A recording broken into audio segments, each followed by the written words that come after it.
gooey gumbo. Ed Sullivan.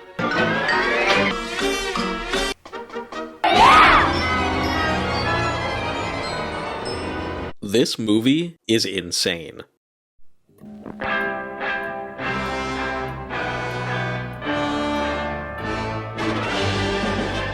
Excellent! Say what again? Bye Bye Birdie is a 1963 musical film adapted from a 1960 stage play of the same name. The plot follows the hysteria revolving around rock and roll star Conrad Birdie being drafted into the United States military. A songwriter named Albert and his girlfriend Rosie are tasked with planning his final show. They want to get married, but Albert's a bit of a mama's boy and mom keeps getting in the way. He feels that if this farewell performance is a success, he'll have the confidence to break off from his controlling mother and propose. We have been practically engaged. Just waiting for an okay from Mama. The couple's plan is for Birdie to debut a new song and end the show by kissing a randomly selected high school girl. Oh. For entertainment purposes, we're just going to ignore how weird that second half sounds and move right along. He kisses only one girl? Can't you see it? Birdie, their idol, their leader, kissing one fabulously lucky teenage Tessie? Yeah. The chosen one is Kim McAfee. As a big fan, Kim is more than happy to be selected. Unfortunately, her boyfriend Hugo is less than thrilled. He's upset because their relationship has just reached the coveted level of steady, and after Hugo pinned Kim, they've just become hot gossip and the talk of the town. Well, gee, doesn't getting pinned mean anything these days? To those of you that aren't hip to 50s and 60s culture and don't know what the hell I'm talking about, I'm just going to put those definitions on screen right now. The teens half of the movie isn't really anything too crazy, it's just how everyone feels about this kiss situation. The girls love Conrad Birdie, and the guys hate Conrad Birdie. We love you, Conrad! Oh, yes, we do! We don't hate anyone as much as you. See? The girls are all for it. They're jealous of Kim and see this as a great opportunity for her. Although, unfortunately for Hugo, his part just boils down to all the guys calling him a cuck. Yeah, guys, suppose I do let Kim kiss him. I only want to see a unique social phenomenon. Hugo the You know, Kim kinda sucks as a girlfriend. Hugo's pretty uncomfortable with the whole thing, and she just gaslights and manipulates him to get her way. Well, then how can you let another man kiss you? And in public. I assure you, I won't even feel it. Huh? I'm just a symbol. Symbol? Poor guy can't catch a break. These plots set the stage for a story of love and jealousy. Can these two couples make it through with their relationships and sanity intact? Only time will tell. When the film started, I wasn't sure I was going to have a good time. However, as the runtime progressed, I was able to smell what the movie was stepping in, and it hit me. Bye Bye Birdie is a parody. It's satire. The whole plot is a spoof of the mania surrounding the king of rock and roll himself, Elvis Presley.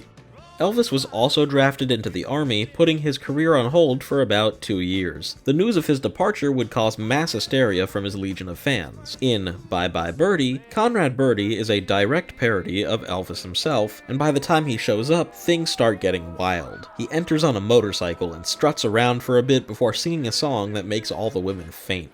Birdie, what are you doing? At this point, I'm all in on this movie. It's ridiculous, and things will only get weirder. You gotta love it. Oh, yeah! Yeah! Yeah!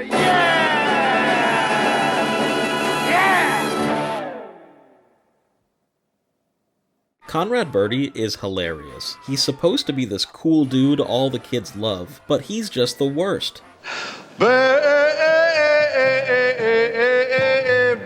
give me one last kiss. He sucks. I can't tell if you're supposed to hate him or laugh at him. My daughter is not going to be publicly kissed by that wiggler. He just gives off this weird loser vibe, looking like the type of guy that's totally down with kissing a high school girl. Kind of like the real Elvis. Huh. Tomorrow's Saturday, and that's my real tense night. You know what's really weird? The original stage production of Bye Bye Birdie actually predates Elvis and Priscilla Presley's relationship becoming known to the public, so I guess they were onto something here. There are chicks just ripe for some kissing, and I mean come to kiss me a few. There's so much wacky stuff going on. We got Albert's mom walking around with these squeaky-ass shoes. There's a kid that really likes science and shoots off the slowest rocket in the world. And there's this bit where Rosie feels slighted by Albert, so she goes to some secret meeting with a bunch of Shriners or something. She tries to seduce everyone with a dance before taking all of them under the table. What the fuck? What's going on here?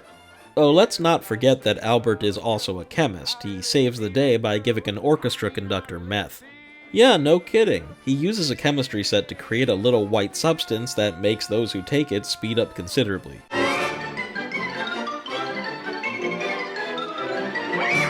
He's literally giving them speed. This movie's insane. Bye Bye Birdie has plenty of positives. I know I had a good time. The cast is full of stars. Kim is played by the iconic Anne Margaret, a huge star of the era. It's interesting to note that after this movie, she went on to be known as the female Elvis Presley and would also star alongside him in Viva Las Vegas the following year. Janet Leigh plays Rosie. Horror fans may recognize her for her role in Psycho.